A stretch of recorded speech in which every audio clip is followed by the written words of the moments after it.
Hello and welcome to the deal. I'm your host, Ed Clark. It is Saturday, October the 17th, and we are barreling towards the November 3rd election day, is what we still call it here. We're actually in election season, and that can be attested to by the long lines of people standing here in North Carolina where we are to vote, but all across the country. I think as of this morning, about 17% of the votes that could be cast in North Carolina have been cast through either absentee or standing in line in early voting. I'm hoping that by November 3rd, there's nobody left that needs to vote and that the process can just work itself out and all they're doing is counting votes. But again, welcome and thanks for joining us today. Today, it's going to be me and Val, and we're going to be talking about a number of things. There's so much to talk about. We have a call in to Irv Joyner, who's a professor of law over at North Carolina Central University. He's trying to join us today, so he may come in. If not, we'll just keep on going because there's plenty of stuff to talk about. As always, my partner in crime, Val Atkinson. Val, welcome back to the deal. Thank you, Ed. It's a pleasure. I want to say to be here because there's so much to do in journalism and in reporting. For you doing a podcast, a live terrestrial radio talk show, or television, it's always interesting and always nice to have a lot to talk about. The Chinese used to say, and they still say, may you live in interesting times. And my goodness, are we living in interesting times? So it's always good to be with you, Ed, to talk about all of the things that are going on. And I have a couple of things on my list, but I'd like to first start off by continuing something that you just talked about, because I just received a message, an update on a number that you just gave out.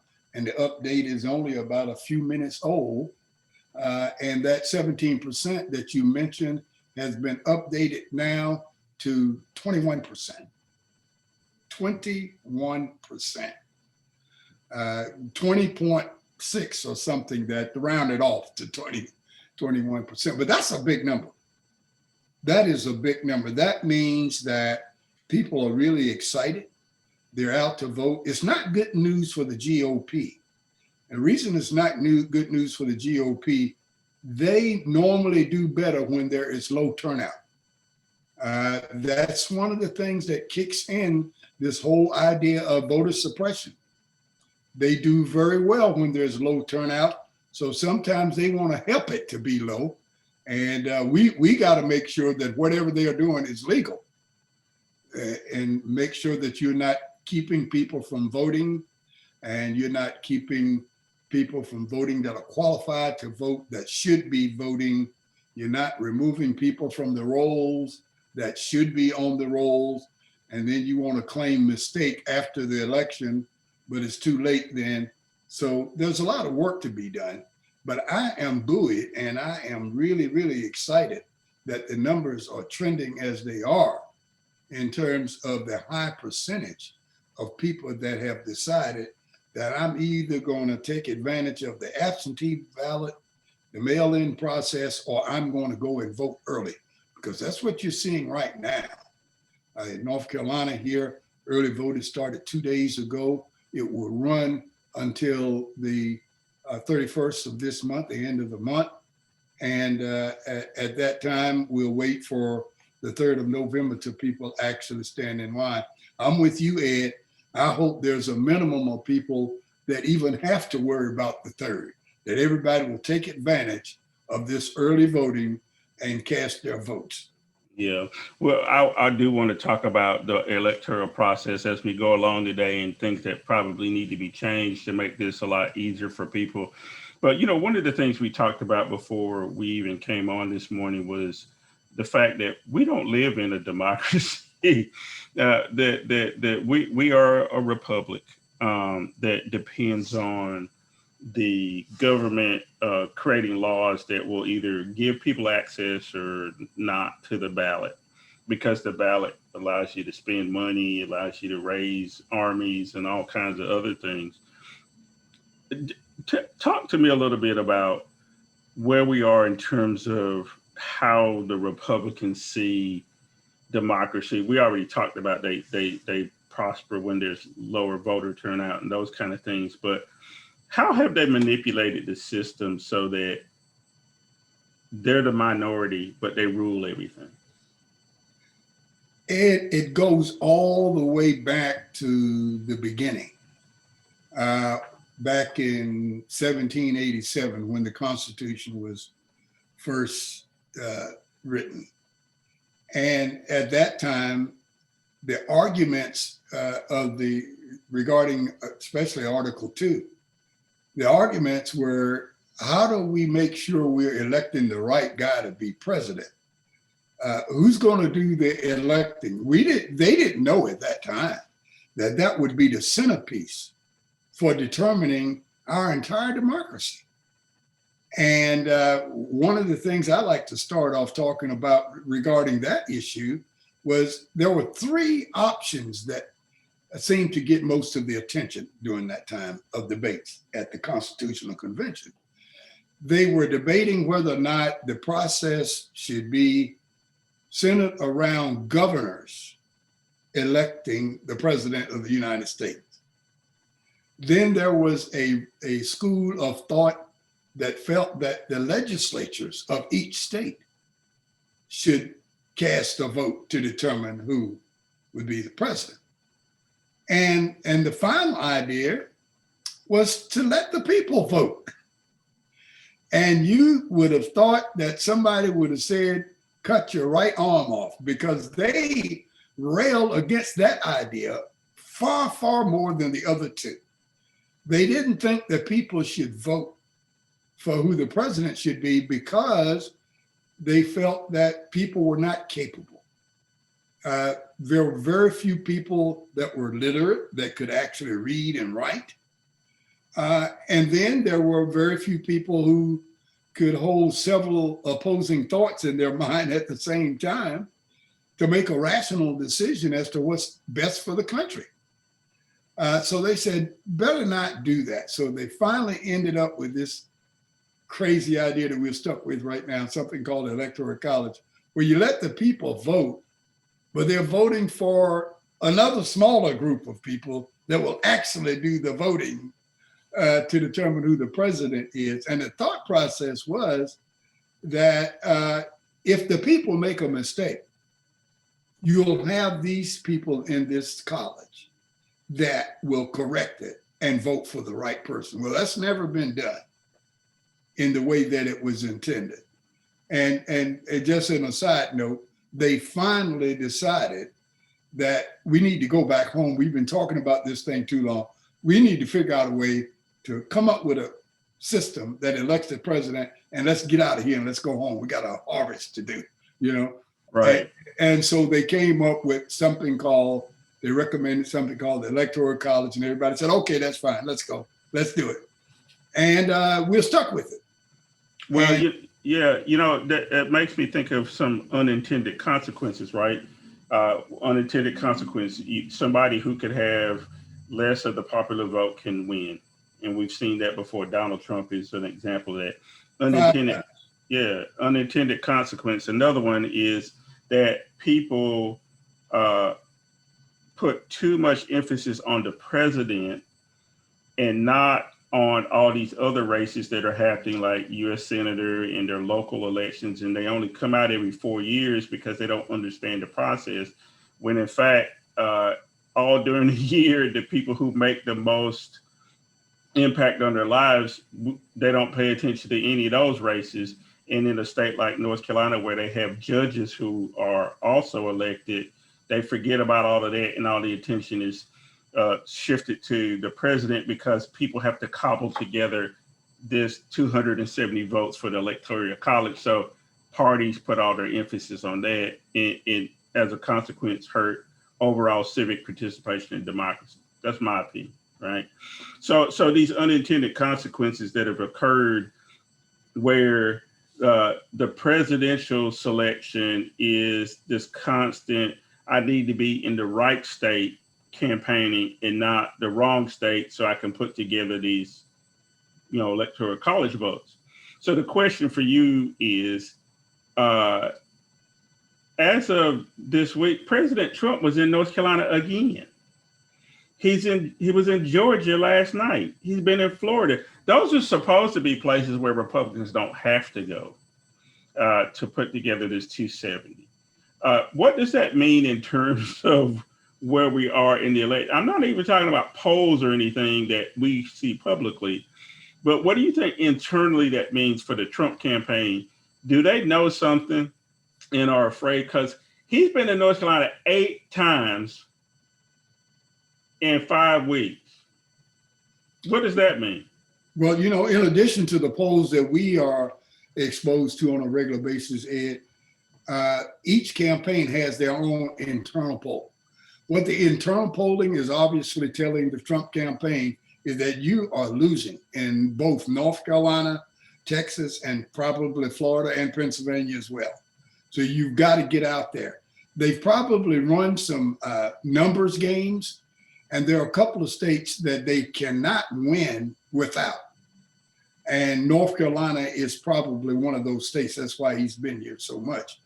But my problem in that, as you so aptly laid out how it works, is that a state of 10 million people get to decide the direction and pace of an administration for a country of 327 million.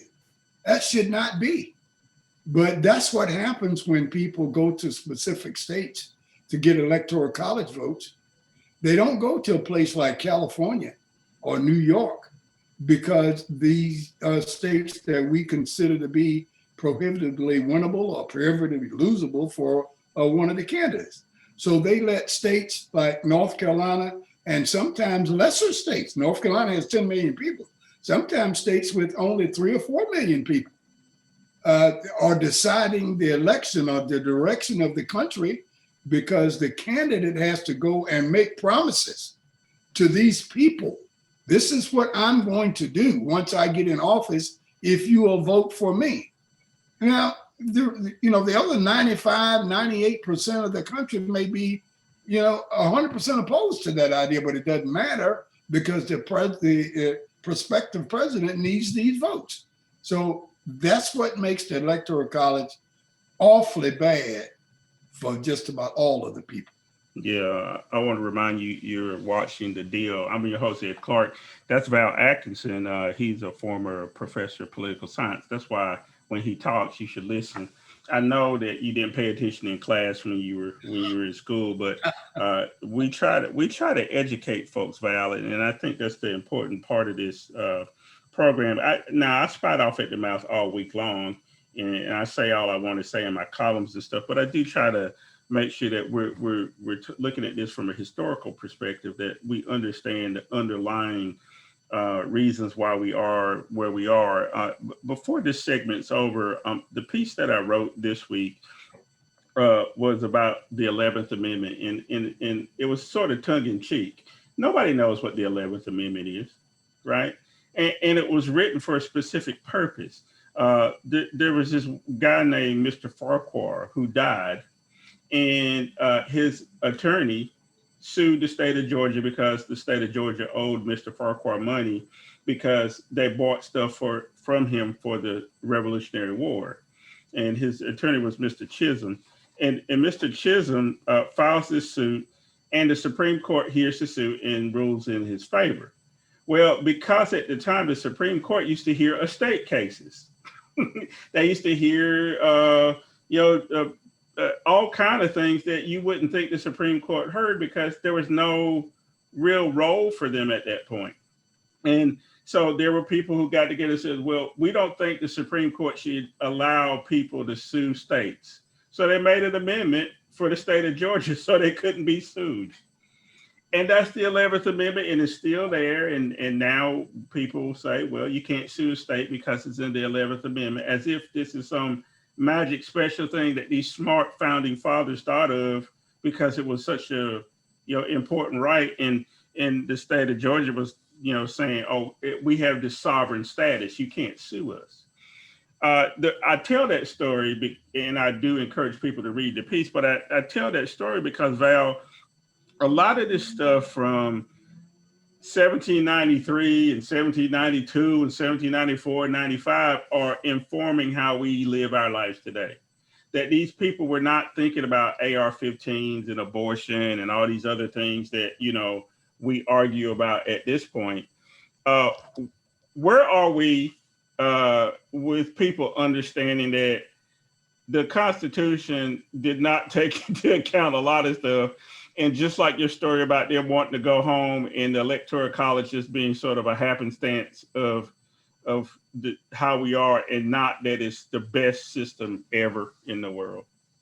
Well, thank goodness for the amendment process, because if it wasn't for that, we would be, I think, in worse shape. If it were a frivolous, flimsy kind of thing that anybody could come up and make a 28th Amendment or whatever, we'd be going back and forth on a regular basis, and folks just wouldn't have confidence in their republic, in their country. But it's not that way. As you are aware, Ed, what it takes is 2/3 of both houses to pass an amendment. The president, of course, is not in this process. He has nothing to do with it. It takes 2/3 of both houses, and then we need 3/4 of the states. 75% of all of the states have got to say yes to this idea before it becomes ratified. That's why it's so difficult to pass an amendment to the Constitution, which makes it sort of good. It makes it less frivolous. But sometimes we need an amendment to the Constitution in order to make things right. Well, or we wouldn't be talking to each other if there hadn't been an amendment to the Constitution. You would be on a plantation in Johnston County right now. That's exactly right. If it wasn't for the 13th, 14th Amendment. And then the 15th Amendment came along to make it possible that we could be talking about what's happening in early voting. Because way back when, as we said earlier, it was just white male property owners who were doing the voting and that sort of thing. Yeah. But it's changed quite a bit. Yeah. And one of the things I have to say is that, no, you started off saying most people don't know what the 11th Amendment is. And I agree with you 100%. But what that tells me is that we need to get back into the civics portion of our informal education. Informal, the operant word here, Ed, because we can't wait for the schools to do it. We just can't. This needs to be kitchen table talk sometime. Around the table for your Thanksgiving meal, whatever, find a way to bring these kinds of subjects up when you're talking to your kids, your nieces, your nephews, younger people. Now, I'm not talking about children. I'm talking about adults as well. Mm-hmm. Find ways to bring these things up. What you want to do is to let them know that there's a gap in their understanding of the very system that rules their lives. And hopefully that will motivate them to pick up a book, to turn a page, to go to their device, to look up something, to go online and find out how this thing really works. I think that's the key. If we can motivate and energize our younger population to get involved in civics, to find out how this thing works, what you need to do to change it, what the process is, what the history is of those things, I think we'll have a far, far better democracy. And we'll be able to take those first four letters that I use in front of the word democracy, we'd be able to take them away. It's FAUX, faux. Yeah. We don't want to have a faux democracy. We want a real democracy, okay? Yeah. So, and the way we got to do that is inform people and get people involved. Yeah, I hear you, Val. This looks like a good time to take a break. How about that? We'll take a break and we'll be right back. And when we come back, I want to talk about the hearings for Amy Coney Barrett, in particular, her I was going to say inability, but her refusal to answer certain questions and what that means. She also brought up two things that I'm not even sure they're real. One is called super precedent. And then the other thing is she says she's an originalist. And I need to deal with that. I need for you to tell me what she was trying to say or not say by not answering questions. So we're going to take a break. When we come back, you'll watch The Deal with Ed Clark and Val Atkinson. Pregnancy is never, it's a wonderful thing for the woman. It's a wonderful thing for the husband. It's certainly an inconvenience for a business. And whether people want to say that or not, the fact is it is an inconvenience for a person that is running a business. One is on abortion. At the time you said that you were pro-choice. Now you've changed, right? Not strongly, but I am pro-life. Would President Trump ban partial birth abortion? Well, look, I'm very pro-choice. I hate the concept of abortion. I hate it. I hate everything it stands for. I cringe when I listen to people debating. But I just believe in choice. And again, it may be a little bit of a New York background because there is some different attitude in different parts of the country. And, And welcome back to The Deal. I'm your host, Ed Clark, and it's Saturday, October 17th. We're about 17 days away from November 3rd, which is, I guess, officially Election Day. But in America, we don't do that anymore because things do change over time, which is something that I want to talk about next, Val, which is this sort of implication that, like I said, there were these really smart dudes in the 1700s who took into account every single thing, including the Supreme Court. And we know that that's not true because the court has ruled on certain things and then completely switched their mind about some other things. We know we finished talking up about amendments to the Constitution because otherwise, like I said, you'd be picking cotton right now and not talking to me here if there had not been those civil rights amendments.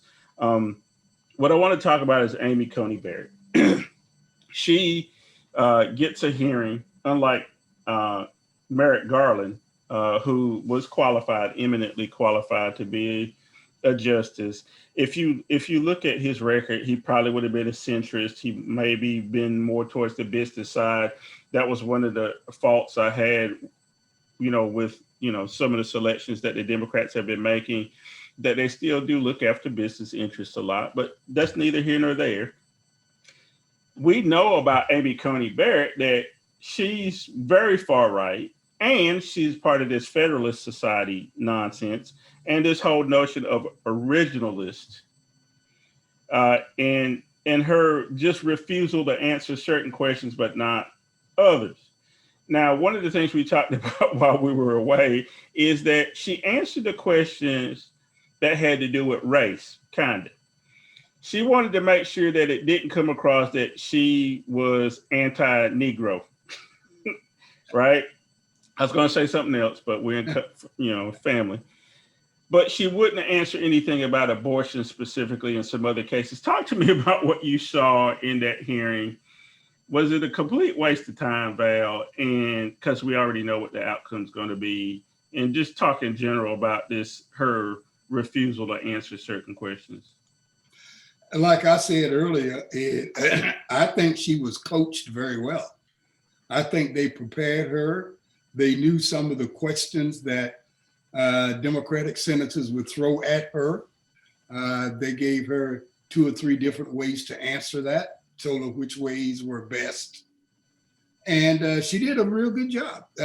It's not going to be any surprise when the Judicial Committee votes to send her nomination to the full floor of the Senate.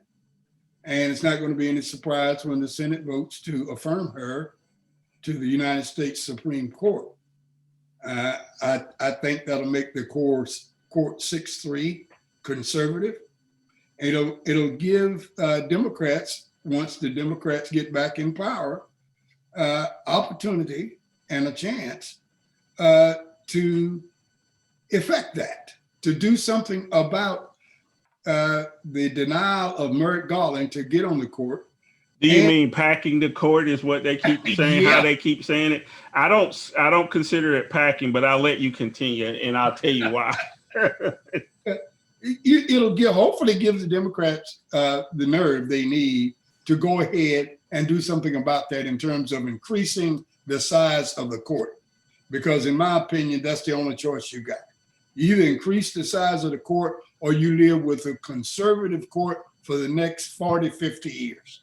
And it won't matter who's in the White House, who has control of the Senate, who has control of the House. It won't matter because the Supreme Court is the ultimate backstop to our system. There is no other way that you can get over what they say other than a constitutional amendment, which we have already talked about. Right. It takes too much time. It takes too much time and too much effort because the Equal Rights Amendment never got passed. That it said women are equal to men, right? That couldn't even get that through. But I do want you to answer this thing of her not answering. Yes. Where she took great pains, like you said, she was prepared, but she took great pains only to deal with certain issues and say they were super precedents. That there's no way in the world we can overturn these certain things. I ain't never heard of that before until now. And I read a lot and I know a lot about the court. I'm the guy that listens to Supreme Court arguments from 1975. So where does this whole notion come from? Is she trying to fool us and give us the old okie doke and say, there's no way we're ever going to overturn this, and then she overturns it anyway? Well, Senator Klobuchar did a great job at questioning her and putting her on record and making her make a decision, actually asking her, did she feel that Roe was a super precedent? And she said no. What that meant is that there's not enough people or issues coming to the court to show that people disagree with the way things are set up with the ruling, and if there were, that would be a super precedent. And I mean, it would not be a super precedent. So she thinks that because of the way things are, that Roe can be tampered with. It's not a super precedent like she claimed Brown is. She claims that Brown is a super precedent because nobody has come to court to try to overturn that. But there is a lot of consternation about Roe, and she would be willing to hear that. She's tipped her hand, Ed. She has told us without telling us that she is not in favor of Roe. She will vote to overturn it if the case comes up. All you got to do is read the law review that was quoted by Senator Klobuchar during her questioning. She's already on record as having said that. Yeah, and you warn me about this all the time, Val, that you can't give people facts, right? They won't. You can give them all the facts in the world and numbers and statistics, because I had prepared before we came on today how many abortions there are, how it's been severely reduced over time. Not because of restrictions, but because people just don't do them anymore because contraceptives are so easy to get, so on and so forth, right? That the whole notion that there's this massive abortion mill that goes on all the time and we're killing all these babies and, people will make that decision in desperation sometimes, even when there's a law that restricts it, because we knew that from before when people were doing the coat hangers and going to the doctors behind the building and all that kind of stuff. And what Roe did was it brought it out into the open, and then less women die from those back alley abortion procedures, and you actually save more lives than you lose, right? But that's fact. And those are statistics. And we can't deal with that. Amy Coney Barrett puts her religion on her sleeve, but if you were to question her on it, people would get mad at you. Did you notice that the Republicans only brought up her religion and religion, like Mike Lee and those people, and then the Democrats stuck to what is her interpretation of the law? How do you think they handled that whole thing? Because I think the Republicans were gearing up for a battle over her religious beliefs. Well, the winners in this whole thing, if you talk about winners and losers around the abortion issue, the whole purpose for Republicans taking the position that they take regarding abortion is because of the evangelical movement. It's the evangelical movement who hates abortion because it's a biblical issue with them. So if the GOP wants to hold on to the evangelical vote, they got to be anti-abortion. Let's get down to the brass tacks on this. That's where it all starts. And the GOP is never going to do anything to lose the evangelical vote. The same way they will never do anything to lose the old Confederate vote. The Confederate States of America, those 11 states, they will not intentionally do anything, take any position to lose that vote because that's their base. The old Confederacy and the evangelical vote is their base. So give me a subject, if it just barely touches on religion or social issue involving race and culture and ethnicity, I can tell you exactly what the GOP's position is going to be. And it's a political standing that they have. Many GOP elected officials don't care one way or the other about some of these issues. Some of them may even agree with you and I, but they can't afford to come down on that side because of vote counting, because of who they need.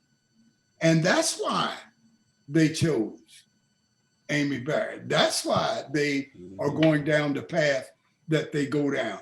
And you didn't tell the people the first part of the advice I gave you about facts, Ed.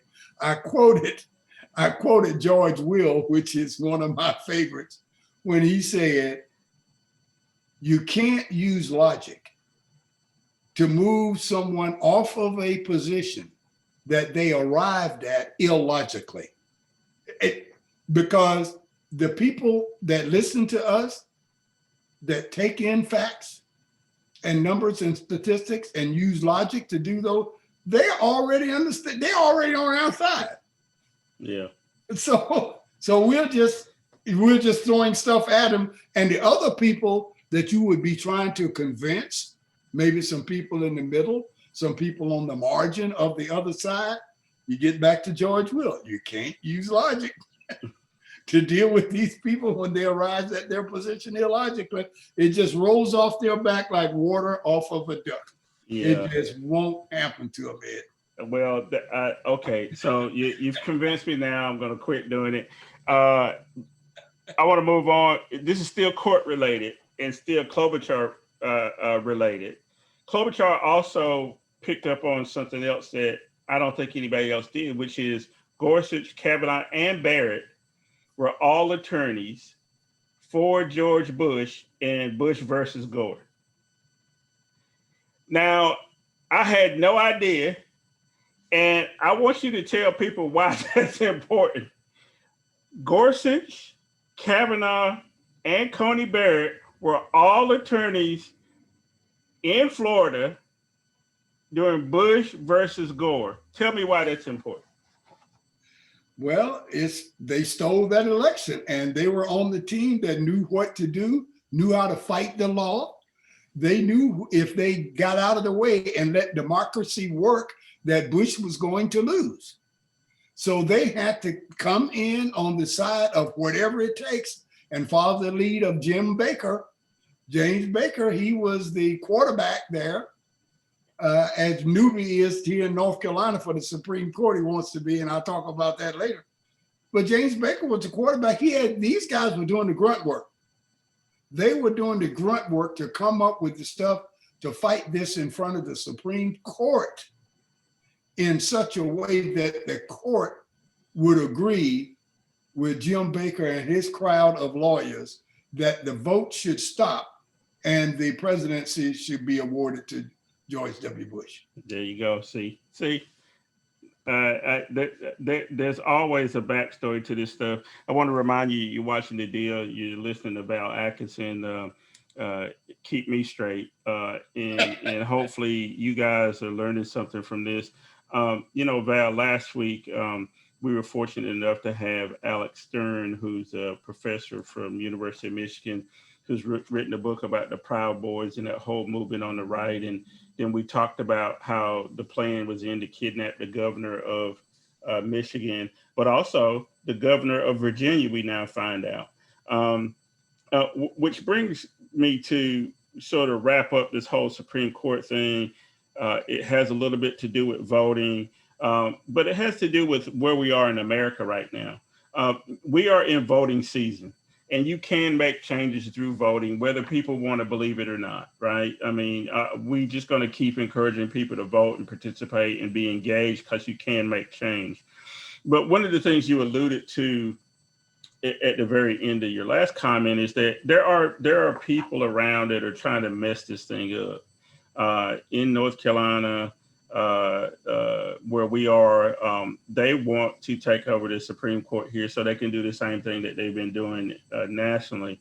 And one of the things that they can do is they can influence some of these voter rules and all these other things to limit participation. And I think that's where they want to go in North Carolina. And then, so I'm concerned that there's still a body of people who say my vote doesn't count. I can't make a difference or whatever. What do you have to tell those people right now after all the stuff we talked about so far this morning? We're a full, 35 minutes into this conversation. All the stuff seems pretty obvious to us, but it's not obvious to everybody. There are people who are joining the Proud Boys and talking about QAnon and saying that Democrats are, raping children. I mean, just all kind of crazy stuff. Should we be resigned to the fact that there's going to be 40% of the people that are just crazy as hell, and we can't do anything about it? That we got to bring along the people who got some sense and are rational. Well, I'd like to start this answer off with another quote, if I might, by one of my other favorites, Mark Twain. And one of his quotes is that it is far, far easier to fool someone than it is to convince them that they've been fooled. And that means to me, you got some of those people where they make up the 40%, the 30%, the 33%. They are among the fooled. They've been fooled. And we only have a limited supply of time, of other resources. And if we want to spend a disproportionate amount of those resources trying to unfool the fooled, I think we're wasting those resources. That they can be better placed someplace else. And if you put Mark Twain and George Will together, we find that we need to be doing where we can get the biggest bang for our buck, as it were. Where can we get the biggest bang for our buck in terms of taking these facts that we are aware of, taking these opinions that we have, taking the knowledge that we have, and using it, and take the voting thing as a backdrop to get more people out in a timely manner to do what we need to do. Because I think what we've been doing in some cases, Ed, is we have been misusing some of the resources that we have, and it's been displaced or misplaced to a degree, and we've been trying to right the ship. We've been trying to show people that this is terribly wrong. It ain't just terribly wrong, it's a lie, or it is disingenuous. And That's correct. But you're not going to change that 40%. Sure. Yeah, that's unfortunate. Hey, I think it's a good time for us to take a break, Val. When we come back, we're going to wrap this up. I want to talk about the Tillis Cunningham race here in North Carolina, but also Senate races in general around the country. And what do you foresee? I do also want to talk about COVID. We know that the president had COVID. He was much sicker than he let on. He's talked people into still believing that they can get away with this. I've talked to some of my friends in the upper Midwest and Iowa and North Dakota, South Dakota this week. Things do not look good there at all. And whether or not that might have an impact on the election. So you stay right there. We'll be right back after these messages. Hi, I'm talking to you. Yeah, you. And I'm telling you to vote. No, I'm asking you to vote. Voting is your superpower. Don't waste it. And when you vote, you will be participating in enacting the change you want to see. What she said. You don't have time to vote? I don't want to hear that. Request your mail-in ballot now and get it done. In person, early voting is available in so many states right now. So don't wait till the last minute. Don't look at me like that. I know I'm not your mother. I'm not your mother. No, I'm not your mom. But I'm his mother. He's voting. But I am her mom. So give me a break. But I am his mother, so I know what I'm talking about. And I'm his mom. Yes, our kids are famous, but your vote counts just the same as theirs. So please, make sure you have a plan in place and vote. Only vote if you care about breathing clean air, living in a safe place, and having a job that pays enough for you to have a happy life. Because what I didn't tell you is I'm also her mom. Don't make us nag you. Don't make me call you mother. Do they still have 411 information? Like, how do you get numbers now? I'm not sure, but like, I can call her. I'll find out. You don't have to be the mom of a celebrity to encourage kids to vote. All moms can make a difference. Get creative. Post a video message on your social media. Hashtag Moms Say Vote. Moms say vote. Please register and vote. And welcome back to our last segment of the deal for Saturday, October 17th, 2020. I'm your host, Ed Clark. I've been talking to Val Atkinson this morning. We were hoping to get Herb Joyner. We'll get him in. He has some real business to take care of this morning. He's a professor of law at North Carolina Central University. He's working with the NAACP, making sure that votes get counted. So he's out doing work this morning. And so we'll try to get him either during the week or before all this thing is over, because I wanted to talk to him about Amy Coney Barrett. And he's been in with us before, so you know Herb Joyner. But what he has to say is important, and he's the legal scholar, not just me running off at the mouth. Val Atkinson is in with us, and when we left, Val, we talked about a number of different issues. I want to switch gears a little bit, and I want to deal with COVID just real quick before we get on to the U.S. Senate races, because I think the Senate is really where the rubber's going to hit the road, where I think the country can change the most if the Senate can change. But the COVID numbers are not good. And we far surpassed 8 million people who have it. We're up to 220,000 people who have died. That's an official number. I saw a number this morning from another medical school that says the number is probably close to already 250,000 people dead, 250,000 people.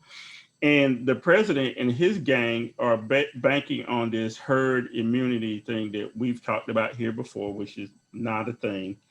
You can't have herd immunity unless you have a vaccine already, which we don't have. And a number of companies have put off their vaccine trials this week. You look at somewhere like Iowa and North Dakota and South Dakota, in places where I've spent a lot of time in Minnesota and Wisconsin. All those states have had record numbers, and even a state like North Carolina, which has been very successful, had a record number yesterday on Friday. What are we supposed to make of this? Did Donald Trump having COVID and recovering from COVID work counter to what the message should have been? because he's been going around saying, and he was here in North Carolina again in Greenville, saying that he was cured and that everything is okay. I'll tell you what, it didn't help what the professionals in the medical fields have been trying to get over. And that's the simple message of wearing a mask, washing your hands, and keeping social distancing. It didn't help that at all, because Donald Trump's message basically said to people, don't worry about it. Look at me. I'm doing better now than I ever have been, da, da, da, da, da, da. And people are coming out and they are risking their health and the lives of their family and friends to share and show their political beliefs. And that is unbelievable. If you would have asked me this question 10 years ago, Ed, I would have said, I'm not even going to dignify that crazy question with an answer. But here we are, people making life and death decisions, not only for themselves, but for their family and friends, to make a political statement that they support the president of the United States, who has done nothing for anybody else. He never does anything for anybody. If you benefit from something that Donald Trump has done, it's a residual. It is because he first did something for himself. Your success or your benefit is a byproduct of whatever he was doing for himself. And if this is the guy you want to support, somebody who's never held elective office before, who has racist leanings and ideas, what do you really feel about this country? Do you care what the other 60% thinks or feels? And that's what scares me, Ed, is that we have a portion of the country that would be fine if their ideology, their bent on the way things should go, is enacted for this country, this republic, and the other 60% has to follow along with that. They could care less. Yeah. If the country blows up or falls apart, they could care less. Yeah. All they want to do is build more jails and hire more policemen. That's a shame, Val. I do want to say one last thing. We'll move on and talk about the Senate. But a lot of people on the right are fond of talking about Sweden and how they handle COVID. Sweden actually has the highest death rate. The number of people in Sweden is not as many as the number of people in North Carolina, which is also another thing that I think is important to understand. You got a whole country that's a little bit larger than, North Carolina, but has less people. And they also have universal health care, which is something that the Republicans don't talk about. I'm going to talk about it because I think it's important. They're able to take some additional risk that we can't take because everybody's automatically covered from the time they're born for all healthcare services. So if you get something in Sweden and you need coverage, you're not worried about being bankrupt. So the other part to that is that if you test positive in Sweden, you're automatically quarantined, and so is your family. Nobody in your household is allowed to go out, go to school, go to work until everybody in that house is cleared. They do have a program. They make it sound as if everybody's just walking around in Sweden, not doing anything. The reason why I know that's not the case is because I know people from Sweden, and I've actually worked in Sweden before. And I know a lot of people from Scandinavia, and what they're telling you is not true. So that's another thing. It's a fact, isn't it, Val? And people don't like facts, but the truth is that people in Sweden are not just walking around spreading COVID all around and not worried about it. They are worried about it, and we'll leave that alone. Let's switch gears. Final subject for today. I want to talk about the Senate and what is the real possibility that the Senate can be won by the Democrats. They need 4 seats. Now, there's 2 seats available in Georgia because of a special election. There's a seat that's available here in North Carolina, which is the regular one. Cal Cunningham versus Tom Tillis. talk to me, and then you got Martha McSally out in Arizona. You got all these other races, Susan Collins. And we heard Ben Sass, who I don't think is running this time, say that Donald Trump is the worst thing ever for the Republicans or whatever. Now, he's saying it now when he doesn't have to run and he has some cover. I thought Mitt Romney would say more. Talk to me about the Senate in general. We know that Mitch McConnell's strategy has been just to put as many judges out there as possible. We know he doesn't really believe in Donald Trump. He believes in Mitch McConnell, and he believes in the money interests that he represents. But what about these other Republicans? Is Tom Tillis really in danger of losing his seat? Well, Tom Tillis has a fight on his hand, and he could very, very easily lose. There's no question about that. I think Cal Cunningham is running a smart race right now, unless something happens that is an October surprise in nature or whatever. My projection is that Cal will win by slim margins, but that he would win and unseat Tillis. As you were saying earlier, Ed, Democrats still need 3 other seats in addition to Cal Cunningham to flip the Senate outright, or 2 other seats if Biden wins and Kamala Harris becomes the tie-breaking vote. So they're in pretty good shape. He's got to make sure that people come out and vote, and that the senatorial race is not a residual kind of victim of some shenanigans that Donald Trump pulls to get elections thrown into the courts. Because one of the angles that I've been exploring recently, Ed, is that when Donald Trump throws elections into the courts, if they decide that it's something wrong and we need to halt or we need to recount or redo or whatever, they're not just going to recount and redo the presidential vote. They could recount and redo a lot of the others. So we got to have big enough leads in those areas so that his shenanigans won't affect the Senate. The Senate is critical. We got the House, but if they control the Senate on January 3rd of next year, then it doesn't matter. Even if Biden wins, there's nothing that's going to be done. Yeah. You know what? I'm glad you brought this up about this whole notion that if there's shenanigans, that it would impact other races down the line. President Trump always makes it seem as though you go in and you get this little card that says President of the United States, and it's a separate little thing that you drop in a box, and then they count the president vote different than they count dog catcher or soil and water conservation board member, right?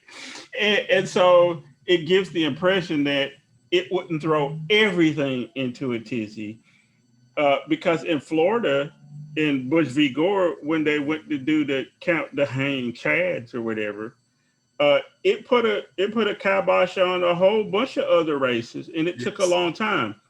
The other thing I'll say about that is I was doing some look back historically on how long it normally takes to figure out who the president is.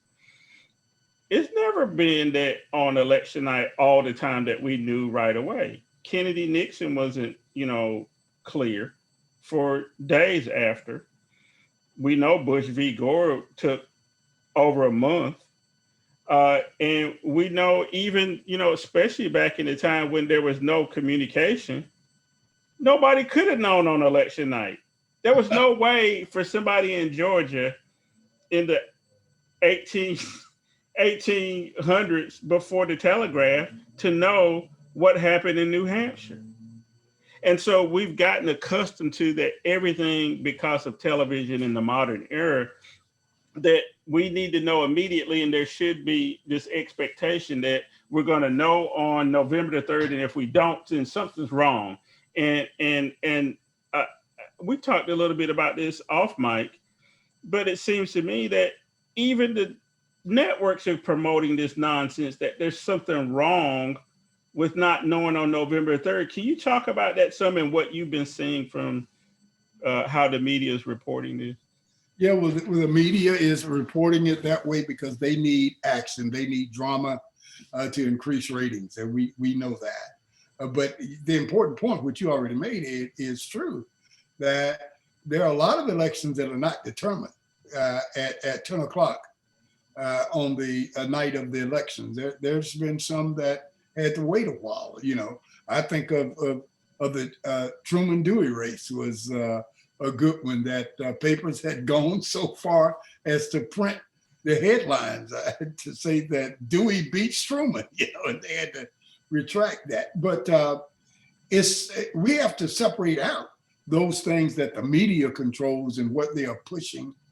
And it really doesn't matter anyway, because the timeline after November the 3rd, there are a couple of timelines that are critically important.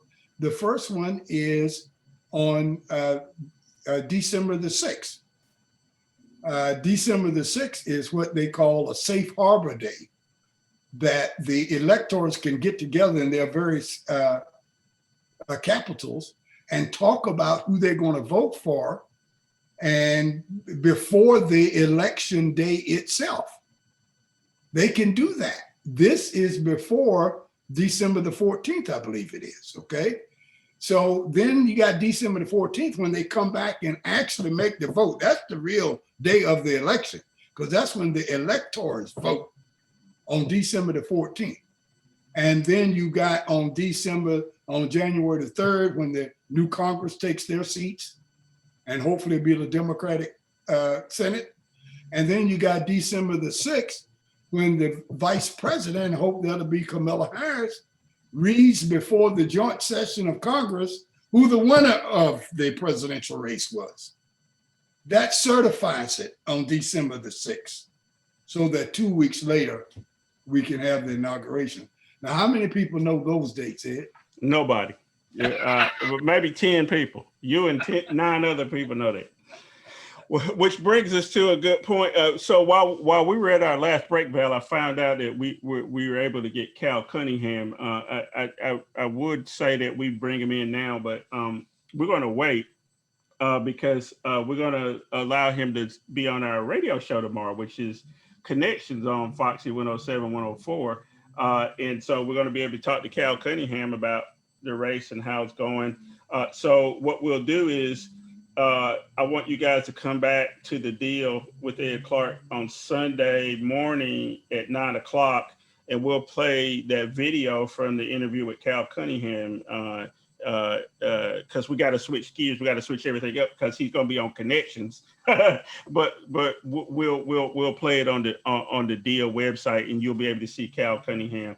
In our understanding is they want to talk about the Affordable Care Act, right, Val? Yes. He's going to talk about the Affordable Care Act and a lot of other things that have to do with healthcare. Yeah. So you guys stand by for that. And I'll post something on the website and on Facebook or whatever, so you know when you can go watch that interview with Cal Cunningham. In addition to that, just listen to Connections on Foxy 107, 104, which is where Val and I are on Sunday mornings. Val, to wrap this up, tell me what we got to look forward to this week. I know early voting is going on. A lot of people are in line. I got calls this morning. You gave me the updated number in North Carolina. It's already 21% of the people that voted. At this pace, we may be done by, in the next week, which would be great for me. I would love that if we were completely done and everything was just people straggling in or people trying to, get things right that were wrong, maybe on their mail-in votes or whatever. But there is one case that's circulating in the court right now that is important, and I think this is happening in other states too. The percentage of African Americans who did do mail-in have some problems with their mail-in ballot. And they can't be notified in the state of North Carolina right now because there's a case pending on whether or not they can be notified, and how do you correct their mistake or whatever. So talk to me about the importance of looking at the absentee or mail-in ballot or whatever you call it from around the country and following the rules and getting that ballot correct before you put it in the mail. Well, according to the State Board of Elections, in Raleigh for the state of North Carolina.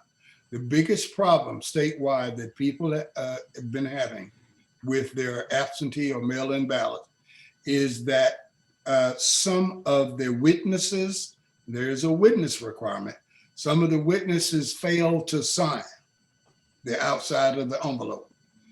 And so what that means is that if you choose to mail in your ballot, please be sure, or you should have been sure, that your witness wrote in the full address, street address, city and state and zip code, and sign it. And that's on the outside of the ballot. According to the State Board of Election, that's the biggest area of problems, comes from a lack of signature on the outside of that ballot by the witness. Now, if you have questions, please call your county board of elections, because it is possible to go down and file a provisional ballot if in fact they have not received your ballot. And received is and accepted are two different things. If they have not received your ballot, it is possible for you to go in and make the assumption that your ballot was lost and to file a provisional ballot, another one. If they have received your ballot and it has not been accepted, then you can actually go and early vote because your ballot was rejected. If I were you, I would get something signed, or I will record something from that person that I talked to at the Board of Elections to say that, yes, your ballot was not accepted. It was mailed in to us, but it was rejected. I would also go online to verify that, take a photo of whatever you see or save that, bookmark it on your computer or whatever, and then go down and file a provisional ballot. So those are the things that you can do. So even if you have a situation where your ballot has not been received or your ballot was received but not accepted, there's something you can still do to vote. And I would advise you to go and talk to your county board of election to find out what that is. There you go. There you heard it from Val. So Val, I got a task for you during the week. I'm going to ask you to see if you can round up somebody from either the county board or state board of election, maybe come on with us next Saturday, clear some of this stuff up and answer some questions. And so that's your homework for this week. In the meantime, everybody else, you have homework too, which is to go vote, period. There's no excuse not to vote. There's so many options. You can do mail-in, which we've been talking about. You can go early vote. If you want to wait till November 3rd, I encourage you not to do that. I just don't see the point of doing it in this day and time. There's nothing sacrosanct about going on November the 3rd, despite what the Republicans tell you. They're going to try to make a lot of the fact that they waited until that time to go in or whatever. There's nothing about that that's that important. How the fact that you vote, period, is what counts, and that's what we want people to do. So please vote. Also remember, Connections with Val Atkinson is Sunday mornings at 8 a.m. on WFXC and WFXK in the Raleigh-Durham market. But you can hear us all the way up to damn near Petersburg, all the way over to almost to Portsmouth and down almost to Wilmington. So there's a big footprint that we cover that a lot of people listen to us on that. Please listen to us on that tomorrow. Tell us about the other guests you got lined up for tomorrow, because I think this is really important. Yeah, thank you for saying that. We have two guests running for statewide office tomorrow, Ed. And the first one is the Chief Justice of the North Carolina Supreme Court, the Honorable Cherie, and I always want to make this sound right because I want to say Beasley. I've said another name too many times. Cherie Beasley, the Chief Justice of the North Carolina Supreme Court. And the second guest is Cal Cunningham, who's running for the U.S. Senate. Those are our two guests for tomorrow, and I think you'll enjoy it. They both have a lot to say. Yeah, and it's really important. So in the meantime, go out, do something good for somebody today. It looks like a nice Saturday out here where I am. It's a little cooler than normal. You hear the ambulance in the background and fire truck. But in the meantime, have a good week. We'll see you next week, and we'll talk about voting and elections and get all that sorted out next week. You've been watching The Deal. See you later. Bye.